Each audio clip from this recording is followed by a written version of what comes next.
Hello friends, good morning. అందరూ ఎలా ఉన్నారు? నేనైతే చాలా బాగున్నాను. రేపటి బంగారు భవిష్యత్తు కోసం ఈరోజు అడుగులు వేసుకుంటూ నడుస్తుంది మా పల్లవి.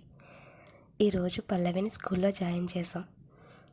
తనకేమీ అర్థం కావడం లేదు. కొంచెం బాధగా, కొంచెం ఆనందంగా పిల్లలందరితోటి కలిసి చాక్లెట్లు అయితే పంచిపెడుతుంది.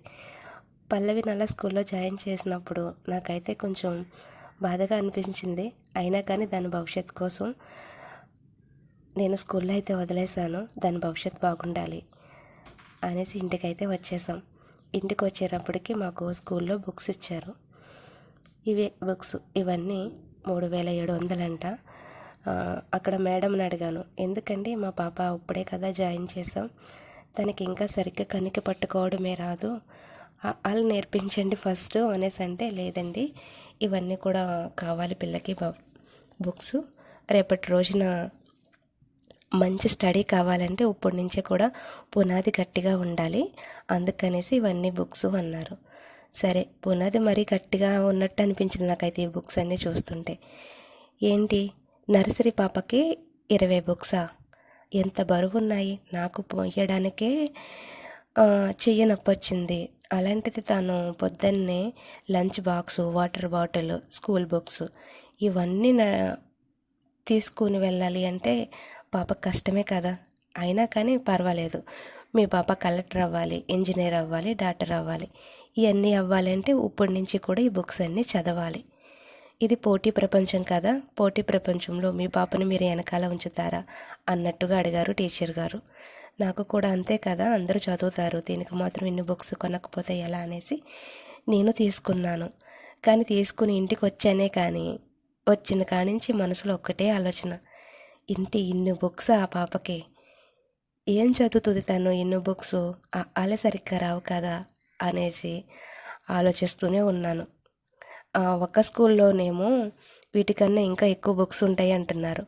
ఈ మధ్యన చదువుల్లో ఒకరిని మించి ఒకరు మా స్కూల్ ఫస్ట్ రావాలి, మా స్కూల్ ఫస్ట్ రావాలి అని పిల్లల మీద ఎక్కువ ప్రెషర్ పెట్టేస్తున్నారేమో అనిపిస్తుంది నాకైతే.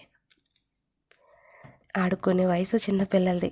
ఇప్పుడు మనకి ఇన్ని బుక్స్ ఇచ్చేసి వాళ్ళని చదవండి ఆయన మైండ్ మొత్తం డిస్టర్బ్ చేస్తున్నామా, లేదంటే ఇదే కరెక్ట్ టైం వాళ్ళకి ఎడ్యుకేషన్ మంచిగా రావాలి అన్నా చిన్నప్పటి నుంచే పునాది గట్టిగా ఉండాలి అనేసి అంటున్నారు కదా, అదే నిజమా అనిపిస్తుంది. మీరైతే చెప్పండి, నాకైతే ఏమీ అర్థం కావడం లేదు. ఇన్ని బుక్స్, నర్సరీ పాపకి ఇన్ని బుక్స్ అవసరమా?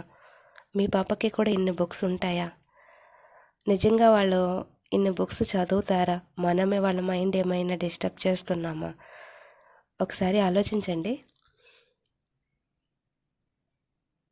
ఏమో, మా పాప వచ్చాక ఈ బుక్స్ అన్నీ చూసి తను ఎలా రియాక్ట్ అవుతుందో. ఫస్ట్ అయితే తను బుక్స్తో ఆడుకుంటుంది, తర్వాత ఏంటి అంటే దానికి కొంచెం ఆడుకునేటప్పుడు ఏదైనా సరే వాళ్ళ చెల్లి ఇది ఏమైనా ఉంటే ఈ బుక్స్ కూడా చింపేస్తుంది.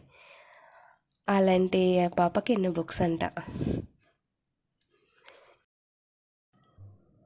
ఏమో, వాళ్ళు చెప్పినట్టు ఇన్ని బుక్స్ కనుక నిజంగా మా పాప చదివి అన్ని బుక్స్లో ఉన్నవి నేర్చేసుకుంది అంటే మంచిదే కదా. ఫ్యూచర్లో మా పాప కలెక్టరో, లాయరో, డాక్టరో, ఇంకా టీచరో ఏదో ఒకటి అవుతుంది కదా, మంచి పొజిషన్లో ఉంటుంది కదా, అది కూడా మంచిదే కదా. కానీ మిడిల్ క్లాస్ ఫ్యామిలీలో పిల్లల చదువుల కోసం మాత్రం మంచి కేర్ తీసుకుంటారు. వాళ్ళు దాచుకున్న ప్రతి రూపాయి కూడా చదువు కోసమే ఖర్చు పెడతారు. ఒకవేళ ఈ మధ్యన ఈ కార్పొరేట్ స్కూళ్ళు కూడా ఇది కూడా ఎక్కువగా అనువుగా తీసుకుని ఈ ఫీజుల విషయంలో కానీ బుక్స్ విషయంలో కానీ కూడా కొంచెం మిడిల్ క్లాస్ ఫ్యామిలీని టార్గెట్ చేస్తుందేమో అనిపిస్తుంది నాకైతే. ఎందుకంటే ఎంత డబ్బు దాచుకున్నా ఏం చేసినా కానీ పిల్లల భవిష్యత్తు కోసం ఒకటి, ఇంకొకటి ఆరోగ్యం కోసం, ఈ రెండట్ల విషయంలో కూడా కాంప్రమైజ్ అవ్వరు కదా. అందుకనేసి ఇప్పుడు బిజినెస్ అంతా కూడా మెయిన్ ఈ ఎడ్యుకేషన్లోని, ఆరోగ్యంలోనే ఎక్కువగా జరుగుతుంది. ఏదో ఒకటి ఫ్రెండ్స్, కానీ నర్సరీ, ఎల్కేజీ పిల్లలకి ఇన్ని బుక్స్ అవసరమా? నాకైతే కొన్ని బుక్స్ తగ్గిస్తే బాగుండు అని అయితే అనిపిస్తుంది. మీ అభిప్రాయం అయితే చెప్పండి. ఎందుకంటే చిన్నపిల్లలు కదా, వాళ్ళు ఇంకా పలక పట్టుకుని కణికలతో రాసి అలా ఎడ్యుకేషన్ నేర్పిస్తే బాగుండు. కానీ ఇన్నేసి బుక్స్ పెట్టి వాళ్ళని మైండ్ మీద ప్రెషర్ పెట్టడం చిన్నప్పటి నుంచి అవసరం అంటారా? మీరైతే కామెంట్ చేయండి ఫ్రెండ్స్.